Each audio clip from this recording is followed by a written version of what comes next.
Você acredita que Deus criou o diabo? Deus, ele cria o anjo que, pelo exercício do livre-arbítrio, se tornou o inimigo de nossas almas. Deus cria a possibilidade do mal.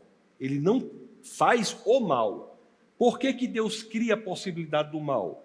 Porque no mundo em que o mal é possível, é que nós temos a maturidade moral. Que maturidade moral haveria em se fazer o bem se não houvesse a possibilidade de se fazer o mal? Em se fazer o justo se não houvesse a possibilidade de se fazer o injusto? Só diante da possibilidade do erro, escolhendo o acerto, é que nós podemos dizer que o mundo é moral de forma madura. Você pode até forçar uma pessoa a se comportar como se amasse você, mas é impossível você forçar uma pessoa a amá-lo verdadeiramente. Uma pessoa só consegue amá-lo verdadeiramente se ela tiver a opção, a possibilidade de não amar. Então, a possibilidade do mal, a possibilidade de um anjo, por exemplo, escolher, por orgulho, afastar-se de Deus e se tornar inimigo de nossas almas, a possibilidade do primeiro casal desobedecer a Deus e comer do fruto do conhecimento do bem e do mal é um pressuposto lógico da maturidade moral. Do contrário, nós viveríamos numa ética robótica, que é muito inferior à ética em que nós vivemos. E é interessante, professor Marçal, que quando a humanidade escolhe comer do fruto do conhecimento do bem e do mal, isso é o que está na base do que ocorre até hoje. Porque conhecimento do bem e do mal, o que ela está dizendo ali? Qual é a proposta da serpente? A proposta da serpente é a seguinte: não basta que você tenha sido feito, casal, à imagem e semelhança de Deus, como é dito lá em Gênesis 27. Você pode ser como Deus, conhecedor do bem e do mal. O que é ser conhecedor do bem e do mal? Qual é a proposta? A fonte da moralidade, o que é certo, justo e verdadeiro, não é mais Deus, pode ser você. E tudo mais que nós conversamos hoje decorre disso, da ideia de que o que é certo, o que é justo, o que é verdadeiro, depende de mim, como se as minhas vontades, os meus quereres e os meus desejos fossem servíveis para serem fontes da moralidade. E o que é que se diz hoje? Você quer? Como é que pode ser errado algo que você deseja tanto? Quando alguém diz para você como é que pode ser errado algo que você deseja tanto, a pessoa está dizendo o seguinte: a fonte do que é certo, justo e verdadeiro não é exterior a você, é você. É como se você fosse servível para dizer o que é moralmente certo, quando na realidade a fonte do que é certo é o próprio Deus. Lá em Isaías 45:7, acho que é esse versículo. Isso mesmo, 45:7. Então, Deus fala que cria o mal. Isso. Qual o objetivo de Deus criar o mal? Deus cria a possibilidade da existência do mal. Isso ele criou. Tudo que existe, Deus permite, mas nem tudo que Deus permite, Deus quer. E a pergunta é: por que existem coisas que acontecem que Deus permite e não quer? Porque Ele respeita o nosso livre-arbítrio. O livre-arbítrio, inclusive para fazer o contrário do que é bom, pressupõe a existência da possibilidade do mal, que foi o que Deus criou em Isaías 45:7. Se Ele não tivesse criado a possibilidade do desvio, do erro, do injusto, do mal, nós seríamos robôs, e, portanto, viveríamos num mundo eticamente inferior ao nosso. Por pior que seja esse mundo não foi o mundo que Deus quis que fosse, mas o mundo que Deus permitiu. Porque esse mundo que Deus permitiu é o mundo em que há o erro e o acerto, o injusto e o justo, o certo e o errado. E, portanto, é um mundo em que, diante da possibilidade de fazer tudo errado, nós temos a possibilidade de fazer o certo. E por isso que de nós pode ser dito que nós somos seres criados moralmente maduros. Professor, sua vida ia sair muito mais barata se você fosse ateu. Você não ia ter trabalho para explicar tanto. Não é isso? Não é isso, né? Cadê o... Agora me fala. Quem que você ouviu? O que você leu? Qual a experiência metafísica? Para quem não entende das físicas, né? Física, a metafísica e a astrofísica. Física dos céus, que a gente fica avaliando nebulosas e a velocidade da luz, e criação de estrela, e criação de buraco negro, astrofísica. Metafísica, a física da alma, partícula subatômica. Física que a gente acha que conhece, porque a gente nem conhece a natureza ainda, a gente conhece algumas leis da natureza. Mas o que foi? O que foi a pessoa, o gatilho, a experiência que falou, não, cara, eu tenho que largar isso aqui? Uma das coisas que eu aprendi que mais radicalizaram a minha vida foi exatamente entender que eu não sou a pessoa que está no centro da minha existência, é Cristo. Então, muitas vezes, quando nós entendemos isso, nós passamos a ver a nossa vida praticamente como espectadores do que Cristo está fazendo por meio de nós. Então, toda a honra, toda a glória sejam dadas ao Senhor. Deus usa as pessoas de formas diferentes. Eu fico imaginando a importância que há naquela senhora da Assembleia de Deus que tem O coque. Aquela senhora... Aquela antena parabólica do reino. Aquela ali pega a profecia, pega tudo. Que é acordada pelo Espírito Santo de Deus todo dia às 3 horas da manhã para orar pelos santos. Aquilo ali é um general aos olhos do Senhor. Glória a Deus, é verdade. Então, cada pessoa tem um chamado específico. Cada um aqui que está ouvindo vai a lugares que eu não consigo ir.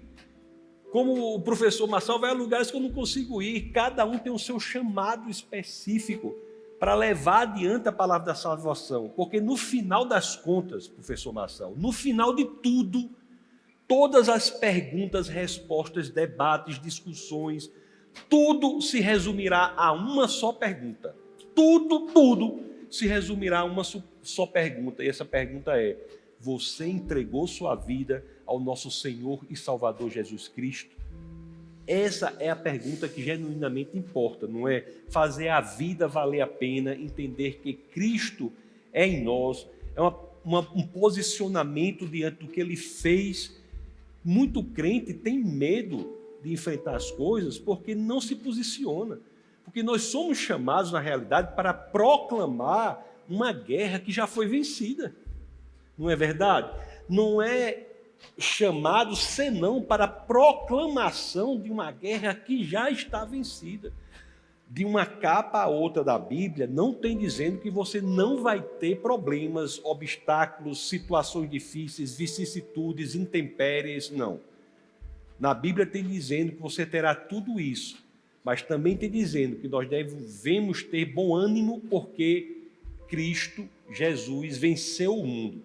Então, nós somos chamados, enquanto cristãos, para resplandecer a glória de Cristo para o mundo. Bem. Jamais nós devemos querer ser como o sol, que tem luz própria, mas nosso chamado é para que sejamos como a lua, que reflete a luz do sol, que é Cristo Jesus.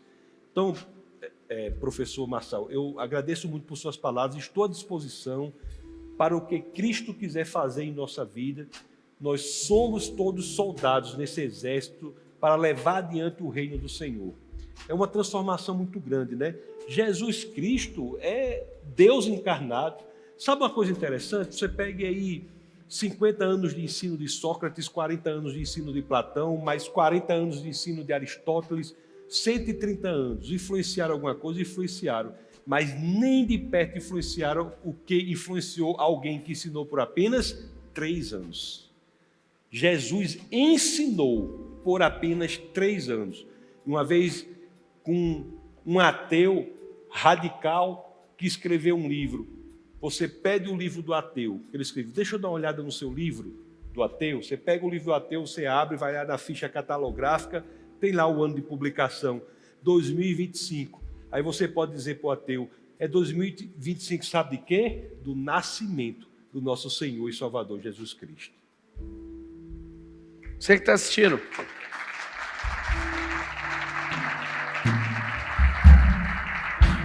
Você que está assistindo, eu quero te fazer um convite. Nunca fiz nenhuma entrevista. Eu faço quando eu sinto, eu não estou nem aí. Porque você pode criticar, mas alguém vai encontrar salvação aqui agora. Você que sentiu tocado, algo queimou no seu coração, e você quer fazer parte dessa família, ou desse exército, ou dessa comunidade de reinantes, escreve assim no comentário. Primeiro declara com a sua boca. Se você não der conta de falar, escreve: eu aceito Jesus como Salvador, vírgula, amigo não, Senhor e amigo. E se você escrever isso de verdade, declarar isso com a sua boca de verdade, a salvação encontrou sua alma, seu corpo entrou na servidão, e seu espírito é amigo do Espírito de Deus. O Espírito Santo entra em você agora onde você está. O digital serve para tudo, para o mal e para o bem. Agora você encontrou o bem diante de Deus. Que você seja, nesse exato momento, contabilizado entre aqueles que vão ter moradas na eternidade. Você acesse a salvação, a servidão, e na visão progressiva de quem Deus é, no nível e na pressão da sua intimidade, que você seja amigo dele. A gente vai se ver. A gente vai fazer essa máquina aqui multiplicar o que carrega. Esse é um tempo, não um tempo de divisão, não de debates inúteis, não de discussão teológicas, não de discussões. Ninguém vai chegar em conclusões teológicas nunca. Nunca a discussão e um debate teológico vai ganhar uma alma para Jesus, nunca. É tempo da gente juntar cristãos, evangélicos, católicos, não para fazermos cultos, mas para a gente apontar na mesma direção. Não para a gente destruir pessoas, mas para a gente multiplicar o cristianismo. Não faz o mínimo sentido a gente debater uns com os outros. Para mim não faz sentido. O Senhor, Ele te chamou para assistir esse vídeo, e se isso tocou seu coração, manda para mais um.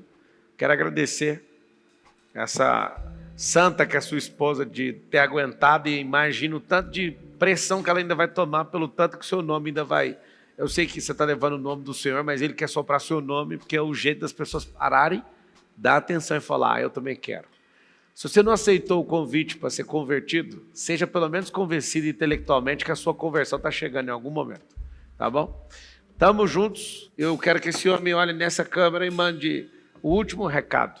O recado para o ateu, o recado para o agnóstico, o recado para o comunista, o recado para quem não sabe nem o que está acontecendo nesse tempo, pessoa que está desanimada, desamparada, desconectada. Para o crente não precisa mandar recado, não. Meu recado para você que está desesperado, que não sabe para onde ir, que já tentou tudo e não deu certo, que está absolutamente perdido, zigue-zagueando pela existência sem saber o caminho correto, é que considere a possibilidade de se render. Conversão é rendição. Considere a possibilidade de se render e faça, como o professor Marçal falou aqui, proclame com suas palavras: Senhor, eu me rendo, assume a minha existência. A oração do ladrão na cruz foi muito simples: Senhor, lembra-te de mim. E a resposta foi imediata: ainda hoje estarás comigo no paraíso. Aquele ladrão havia tomado café da manhã com Satanás, almoçaria com o próprio Deus, porque simplesmente abriu o coração para o Senhor.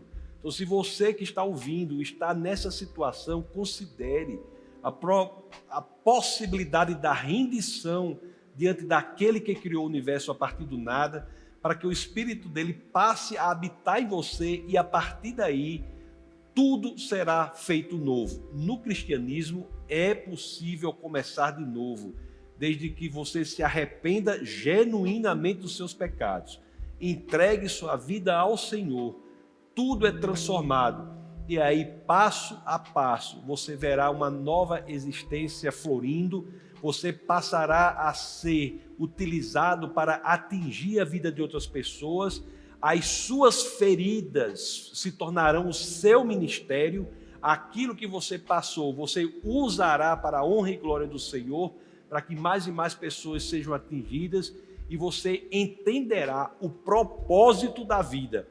A vida sem propósito é um horror. O que faz com que essa vida valha a pena é você entender que há um propósito maior nessa existência, que se resume a saquear o inferno e povoar o céu. Essa é minha oração, sabe, professor? Que mais e mais pessoas entreguem sua vida ao Senhor e sejam instrumentos na mão dele para a proclamação do reino da salvação aqui na terra. Amém.